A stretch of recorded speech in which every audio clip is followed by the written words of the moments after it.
Hello and welcome back to Man vs Film. I have 10 fantastic movies available to watch right now on Amazon Prime US for the month of June 2019. As always, these may not be the very best of the movies on this streaming service, but they are 10 movies I want to highlight this month that maybe you'll find something you're rather curious about, something you want to check out. So let's get started with number 10, Hot Tub Time Machine. 4 guys on losing streaks, Adam, Nick, Lou and Adam's nephew Jacob, go to a winter resort that was their old party place. Now it's a dump, but the lads rally for a night drinking in the hot tub. Somehow the hot tub sends them back to 1986 on a fateful night for each of them. Maybe they can do everything the same way they did that night. They'll get back to the future so Jacob can be born. There are serious temptations to do things differently. Hot Tub Time Machine has the kind of title that's going to alienate a lot of people. Can you go with this incredibly silly premise? Well, most time travel movies tend to have something silly like that about it, but this one puts it up front and centre. It has a great cast and it has a really endearing story. Somebody who has made wrong choices in their life, have become a person that they're not really happy with, get a chance to go back to when they were in a really better place and maybe fix some of their future problems. But they do it in an incredibly funny and hilarious way. I love the cast of characters, I love the situations they get into, and this movie is way better than the title alludes to, which is why I've made it on my list. Number 9, Dead Time Stories. A babysitter and a rather neglective uncle tells his charges 3 horror stories about a killer witch, Little Red Riding Hood and a werewolf, and a story about Goldilocks and the 3 bears, but told with a rather different and unique spin. This is one of those movies that I wasn't too sure about putting on the list. It is rather out there. It is a little bit low budget. It has 3 tales that are loosely connected by the fact that we have this belligerent guardian telling these young kids stories that they shouldn't be hearing, spins on typical fairy tales, but they're kind of fun. They're very different and they're all kind of unique in their own way. We have probably my favourite, which is the first story, which is about a witch, which has some fantastic practical effects. The whole sequence with the body is just mesmeric in the way it plays out. You get a rather strange Goldilocks tale at the end, which is probably the most low budget of the 3 stories, and it feels it, but it has a kind of charm about it. And the Red Riding Hood and werewolf story is rather fun, a little bit different as well. This is a horror movie that doesn't really have too much scares. It has more charm within the effects and the way that it's trying to rejuvenate these tales. Not for everybody, but if it's your brand of crazy, this is something worth checking out. Number 8, Friday the 13th, Part 6, Jason Lives. A year after Jason Voorhees was killed by Tommy Jarvis, Tommy heads to the Jason Voorhees grave to get rid of his body for good. However, a lightning strike resurrects Jason and he's alive. Jason then returns to Camp Crystal Lake, now known as Camp Forest Green, and Tommy warns the local police, but is viewed as a crazy man.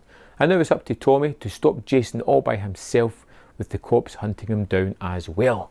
There is a whole host of Friday the 13th movies making it onto Amazon Prime this month, and I wanted to pick my favourite out, but I do suggest watching them all because they're terrific.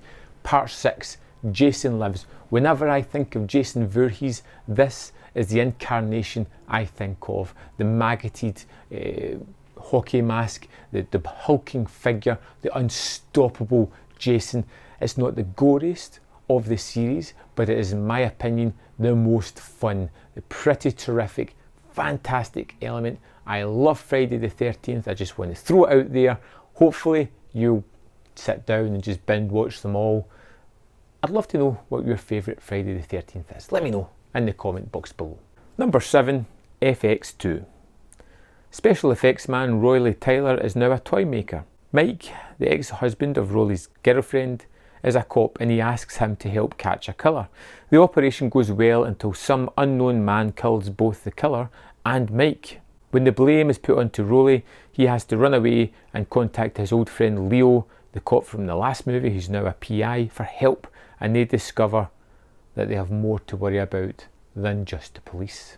FX2 is one of those nostalgia trip movies. Now, the first one is on here as well, and I do suggest checking that out, but for my money, I prefer the second one, primarily for the clown sequence alone. It's not a scary clown, it's an action-packed fighting clown that's really fun. This is a movie all about a special effects guy, and they show behind the scenes as he does special effects to capture this serial killer, how it goes awry. Then they show other things about how he uses his talents to capture, stop, hurt people, get vengeance on the bad guys and save the day. It's rather ludicrous, a little bit silly, but still a hell of a lot of fun. Number 6, Ronin. Ronin is the Japanese word used for samurai without a master. In this case, the Ronin are outcast specialists of every kind, whose services are available to everyone for money. Deirdre hires several Ronin to form a team in order to retrieve an important suitcase from a man who is about to sell it to the Russians. After the mission has been completed successfully, the suitcase immediately gets swept. This precarious deck of cards begins to tumble. For my money, John Frankenhammer's Ronin is a fantastic heist movie. It's also a fantastic spy thriller as well. We get Robert De Niro in the lead role, along with a host of terrific actors all doing great work in this movie that has some of the best car chases I've ever seen, really keeping the camera close to the road and winding round these French curvy roads is just outstanding filmmaking. The story is intricate, but it's not too difficult that you can't follow it, and it gives you some double crosses, triple crosses as people start to die, as the body count starts to rise throughout the movie. It is simply fantastic. Number 5, Private Parts. Having always wanted to be a disc jockey, Howard Stern works his way painfully from radio at his 1970s college, NBC in New York, and comes up against a very different version of radio. I really don't know a thing about Howard Stern. When I walked into the cinema to see this, I was blown away by just how hilariously funny it was. You do get endearing moments and heartbreaking moments throughout Howard's rise to stardom, but it's the relationship at the middle of it between him and his wife, the relationship between him and his co-hosts that really drive the movie forward. You find them endearing characters. You want to see them succeed and defeat the villainous pig vomit, as he's called in the movie. It is full of ridiculously funny moments that I just absolutely love this movie. One of the best biopics I've seen of a character I didn't know a thing about. Whether it's true or not, I don't know. It's just incredibly entertaining. Number 4, Return of the Living Dead. When a bumbling pair of employees at a medical supply warehouse accidentally release a deadly gas into the air, the vapours cause the dead to reanimate as they go on a rampage through Louisville, Kentucky, seeking their favourite food, brains. Return of the Living Dead came out in the early 80s and was a real riff on the zombie movies of the sort of Dawn of the Dead era, Night of the Living Dead, those kind of movies. But it's not to say it's devoid of substance or just riffing or parodying those movies. It actually created a lot of the tropes that we get now in the zombie movies. You know, this is the first instance I can remember of a zombie muttering brains, chasing after one of its victims. And it should be said, the special effects here are gory, gruesome, fantastic and practical. My favourite kind of effects. They look terrific. They still hold up. They're weird and gory and yuck, but fun. And that's what this movie is, a hell of a lot of fun. There's not a great deal of story behind it. Don't have to be when a movie is this entertaining. Number 3, Reservoir Dogs. 6 criminals who are strangers to each other are hired by a crime boss to carry out a diamond robbery. Right at the outset, they are given false names with the intention that they won't get too close and will concentrate on the job instead. Just as they are doing the robbery, the police show up at the same time and panic spreads amongst the group members. When the remaining people assemble at the premeditated rendezvous point, they begin to suspect that one of them is an undercover cop.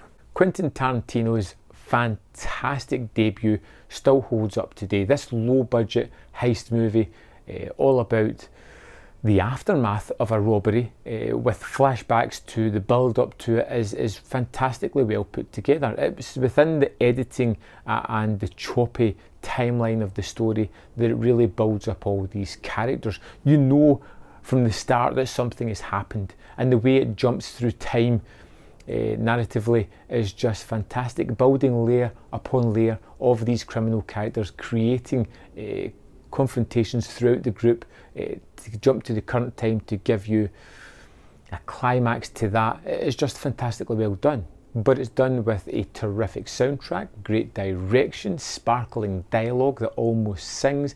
It is a complete and perfect debut movie, and if you haven't seen Reservoir Dogs in a long while, or ever, it's time to definitely check it out, rewatch it.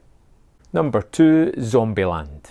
Two men have found a way to survive a world overrun by zombies. Columbus is a big wuss, but when you're afraid of being eaten by zombies, fear can keep you alive. Tallahassee is an AK-toting, zombie-slaying badass whose single determination is to get the last Twinkie on Earth, as they join forces with Wichita and Little Rock, who have also found unique ways to survive the zombie mayhem.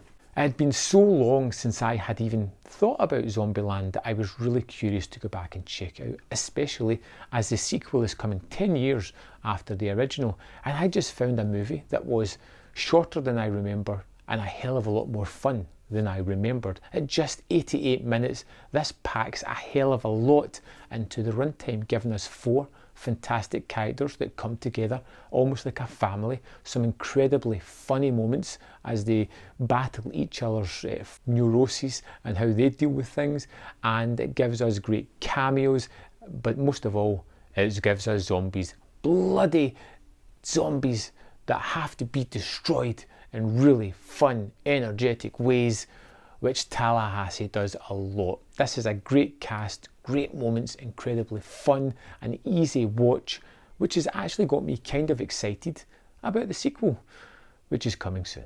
Number 1, The Slammin' Salmon.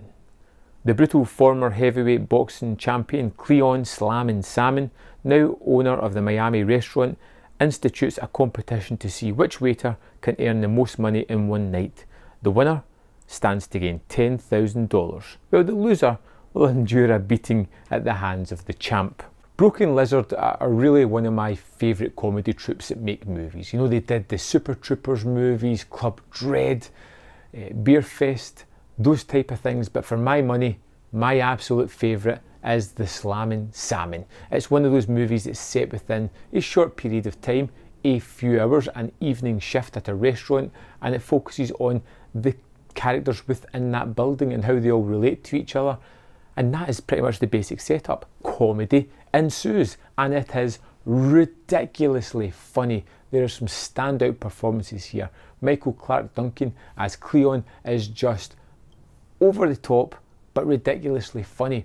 All the characters are memorable and fun, and this is one of those hilarious movies you never hear anybody talking about, which I think is a real shame. I love a good comedy. This delivers everything I want in one, and it's one that I feel I need to put at the top of my list so more people can and will discover it.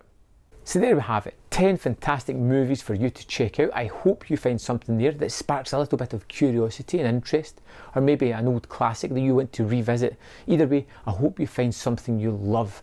Now, if you think there's something missing from my list, let me know in the comment box below, and I'll try and check it out and see if it'll make it onto my list next month. Now, don't forget to subscribe to this channel if you haven't done so already. Like this video, I really appreciate it. Sends good karma out into the world and makes me feel like I'm doing something useful with my time. Thanks for watching, and I'll see you next time on Man vs. Film.